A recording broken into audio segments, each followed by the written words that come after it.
Herrian, Euskal Herrian, Euskal Herrian euskaraz. Euskal Herrian, Euskal Herrian, Euskal Herrian euskaraz. Euskal Herrian, Euskal Herrian, Euskal Herrian euskaraz. Euskal Herrian, Euskal Herrian, Euskal Herrian euskaraz. Egunon denoi, hau Adi irratia da. Gaur abenduaren 3 asteartea da.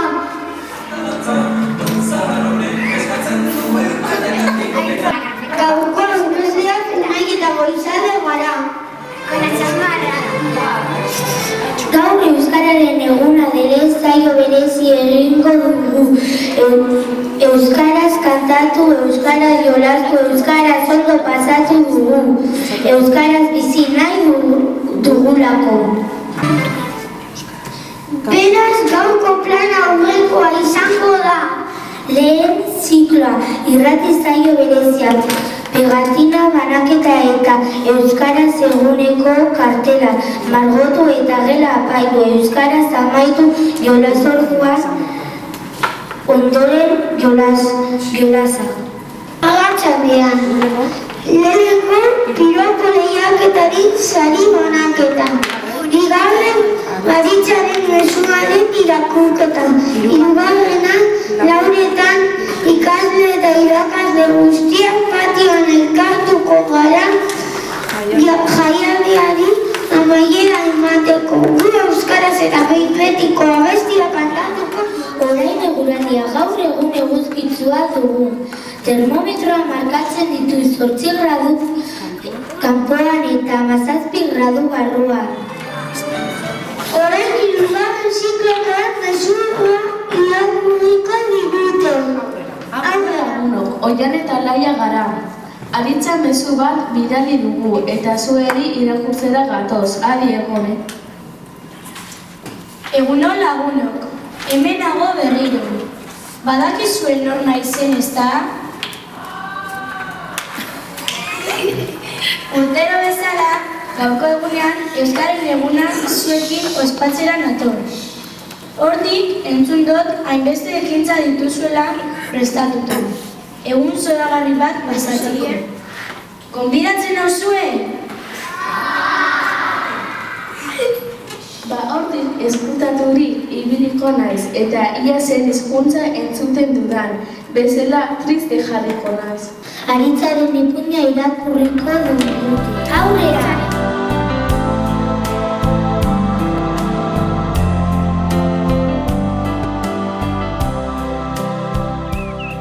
Udaberriko egun zoragarri eta dizdiratsu batean, txoriak txio-txioka zeuden bitartean, Euskal Herriko baso ederrenetariko batean, zuhaitz handien artean, hosto txiki bat jaio zen aritz baten. Hosto txiki hori aritza deitzen zen. Bat-batean aritza hitz egiten hasi zen. Oh, zelako egun zoragarria dugun. Eguzki honekin beltzarandu egingo naiz. Betaurrekoak bilatzera noa. Ama, non daude nire betaurrekoak? Amak erantzun zion. Nire enborreko beheko zulotzoan daude, eskubiko kasoiaren barruan. Eskolara joateko eguna iritsi zen, eta amak esan zion, Aritza, azkarri bili eskolara joateko, zure lehen eguna da eta gure auzokideek eramango zaituzte. Eta Aritza galdetu zion, nortzuk ama, eukaliptuak edo zagarrondoak? Eukaliptarekin joango zara. Jupi, eukaliptarekin noa! Baina eskolara iritsi zenean, itzaldu egiten zen, bere lagunek euskara jakin arren ez zutelako euskaraz egiten. Behin eta berriz esan da ere, ez zioten kasurik egiten, eta Aritza mindu egin zen bere lagunek ez zutelako euskara erabiltzen. Es que no me gusta el euskera, es un aburrimiento. Eta Aritzak erantzun zien, ez badugu egiten ahaztu egingo zaigu. Urteekin euskarak garrantzi handia hartu zuen munduan. Europako hizkuntza zaharrenetarikoa zen, jakin zuen ustez, eta kalean gehiago entzuten zen. Ordurik aurrera, Aritzaren lagunek euskaraz egiteko ardura gehiago hartu zuten, eta Aritza harrituta gelditu zen. Bere denbora librean Aritzak bere lagunekin euskara bultzatzen zuen, jolasak, abestiak, ipuinak, olerkiak eta abar. Urteak pasatu ziren eta Aritza nagusi egin zen. Orduan bere lagunek euskararen mezularia izendatu zuten. Gaur egun ere Aritza gure eskolako mezularia da.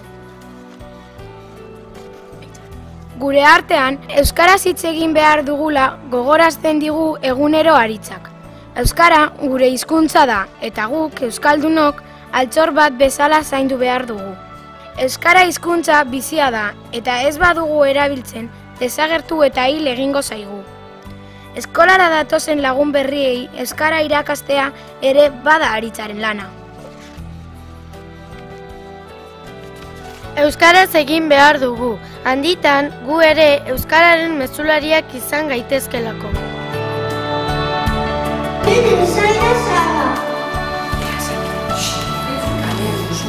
Kalean uso, errepikatuko du. Kalean uso, Iker dut izena. Kalean uso, etxean otso. Oso ondo erantzun zuzena da. Zeru gorri, kaixo lagun zelan daukazu izena. Asier dut izena. Egon dut izena. Ibon dut izena. Luken dut izena. Zeru gorri. Zeru gorri. Arratsalde euri. Arratsalde euri. Arratsalde euri. Arratsalde euri. Oso ondo. Oso ondo erantzun izena da.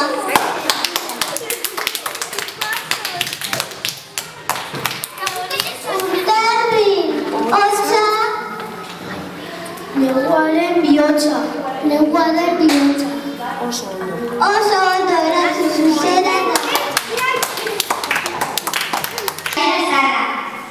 Jesus, Maria eta Jose.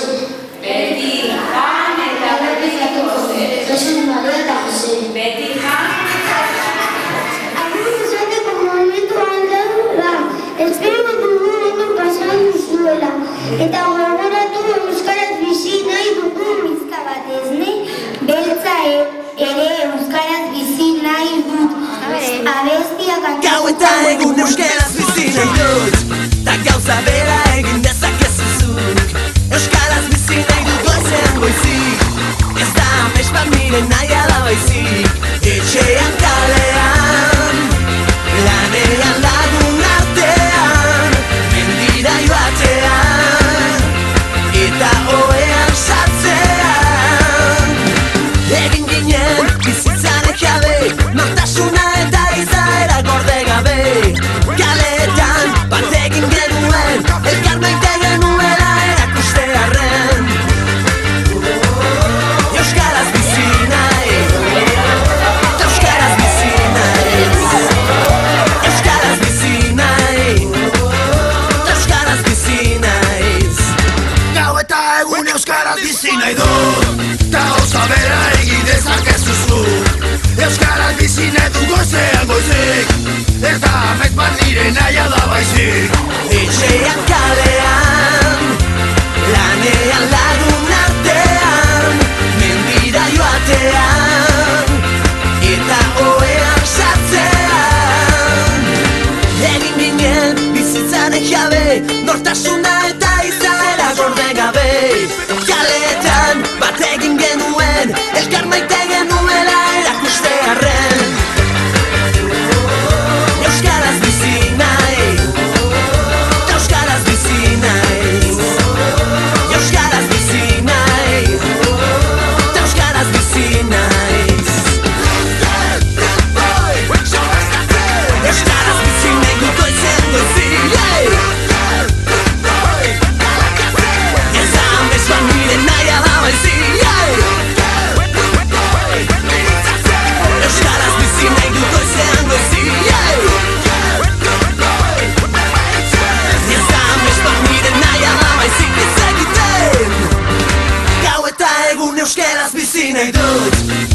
gauza bera egin dezakezu zu. Euskaraz bizi nahi dut goizean goizik, ez da amets bat nire naia da baizik. Etxean kalean, eranean lagun artean, meundira joatean. Eskerrik asko parte hartu duzuen guztioi. Benetan, uste izan dugun baino parte hartze handiagoa izan delako. 5 urte eta lehenengo zikloko irabazlea, Unai Anparan lehenengo D taldekoa.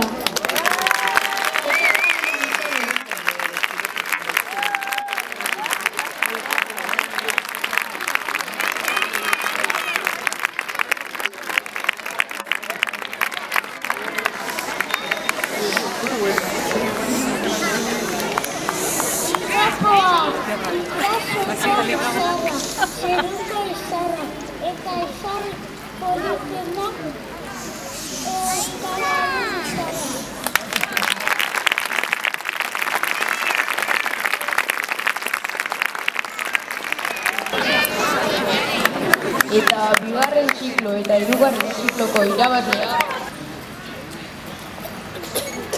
Araia Agirre. Zure begi urdinetan murgiltzean itsasoratzeko haize gozoa sentitzen dut nire barnean.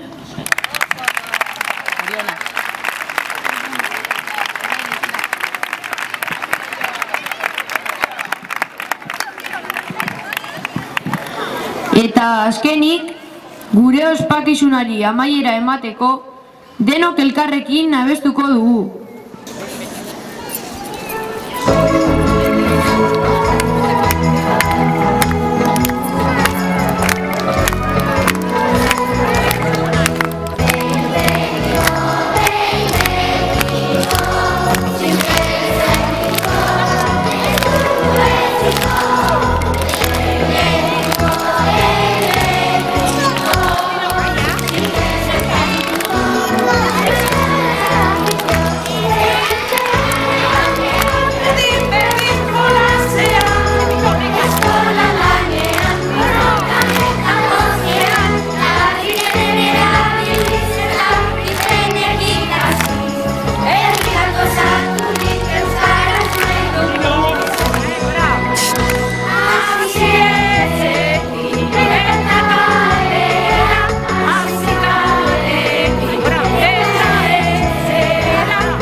Eta gauza bitarako etorri dut Alinpan. Besarkadak emoteko, berak dauken moduan besarkadak euskararen truke, eta beste alde batetik ekarri dugu hause paper gorritxu hau gurasoei banatzeko. Eta amentxe paperien azkenien dago zeuen ikastetxeko eta beste ikastetxe guztizitako gurasoekaz landu dugun kontu bat, eta da benetan maite nauzu testa. Gonbidatzen zaituegu hori testori etxera eroan egiteko, beteteko, bertan ipintzen da bena, eta zeuen artean komentateko. Azken batean, euskaren egunean bereziki gure dugulako euskararen aldeko aldarri bat eta erabilera bultzatzeko saio bat egitea. Eskerrik asko danoi.